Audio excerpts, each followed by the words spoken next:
ईशान संगमनेरकर. कवितेचं नाव आहे प्रेतांची वस्ती.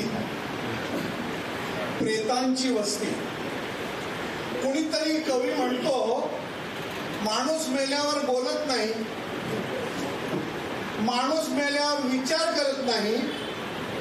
काहीही न बोलण्याने, विचार न केल्याने माणूस मरून जातो. होय, माणूस मरूनच जातो. अखलाकचे मारेकरी पुरावे नष्ट करून सुटले. कैसरबीची अब्रू लुटली, जिवंत जाळून मारलं.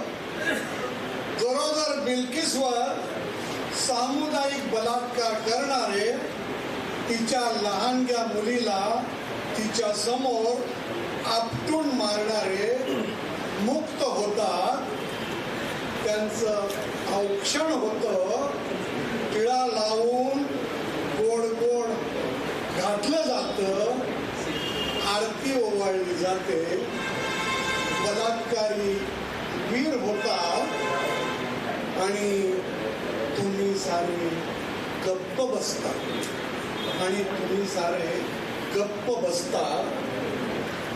धर्मोपदेशक म्हणून ग्रॅमस्टेन त्याच्या फिलिप 3 मुलांना गाडीत जिवंत जाळणारा क्रूर कर्मा तारा सिंग कुठला धर्म पाळत होता?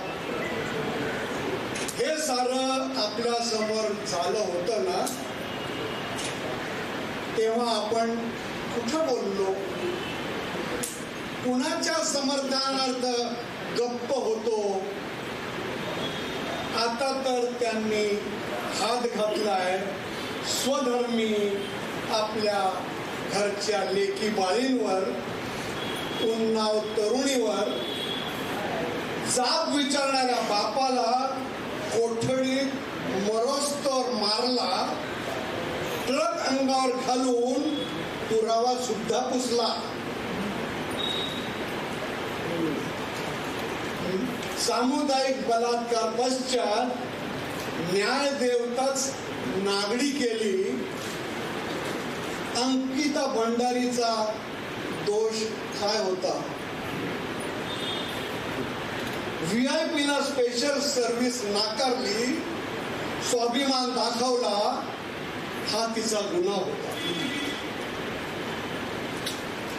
तिच्या आईचे अश्रू काय सांगत आहेत? कायद्याला शेजायला घेऊन जणू बलात्कारी पदवीधर होत आहेत. तेव्हा पण आपण फरक काढला नाही, गप्पच बसलो होतो ना. आपलं रक्त सळसळत नाही, खवळत नाही, आपल्याला राग येत नाही, आपल्या मुठी आवडत नाही. प्रतिकार शक्ती गमावून शंड झालोत आपण. आपल्या शरीरात पांढऱ्या पेशी मृत झाल्या. आपण दररोज थोडं थोडं मरतोय की मरून गेलोय आपण? होय, आपण मृत झालोय. जे दिसतंय ते चालतं फिरतं प्रेत आहे. आपलं गाव, शहर, वस्ती प्रेतांची झाली आहे. तिथे फक्त प्रेत राहतात, फक्त प्रेत. धन्यवाद.